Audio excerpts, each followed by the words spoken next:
It was the beginning of summer vacation in rural Maine, and four high school friends, Ethan, Mia, Lucas, and Sarah, decided to rent a small cabin by the lake. They wanted one last adventure together before senior year began. The cabin was cheap, almost too cheap, but they didn't care. It was secluded, surrounded by towering pine trees, and only accessible by a long dirt road. The first night was perfect. They swam in the lake, roasted marshmallows, and laughed until the fire died down. But as they sat under the stars, Sarah swore she saw a shadow moving in the tree line. Everyone brushed it off as her imagination. By the second night, strange things began to happen. Ethan's phone alarm rang at 3:15 a.m., even though he hadn't set it. Lucas woke up to scratching sounds at the cabin door, like long fingernails dragging across the wood. When he opened it, no one was there, just muddy footprints leading into the forest. On the third day, they hiked to town for groceries. The old store clerk asked where they were staying. When Mia mentioned the cabin by the lake, the clerk froze.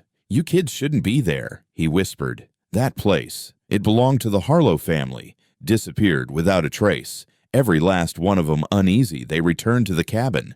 That night, Sarah woke up screaming. She claimed she saw a pale figure standing at the foot of her bed, its face hidden under dripping, wet hair. The others tried to calm her, but when Ethan checked the floor, he found damp footprints leading from the bed to the door. By the final night, the tension was unbearable. They decided to leave at sunrise. But as the clock struck 3:15 a.m., every light in the cabin flickered out. The scratching came again, this time louder, angrier. Then came the sound of children laughing. The front door creaked open on its own, and there, in the moonlight, stood four figures, 2 adults and 2 children, staring with hollow eyes. Their skin was bloated, as if they had drowned. Water dripped from their mouths as they whispered in unison, "Stay with us forever."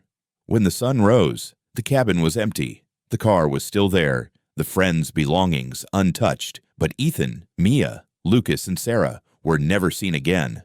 Locals say, on summer nights, you can still hear laughter by the lake. And if you pass the old cabin at 3:15 a.m., the shadows inside are always one group too many.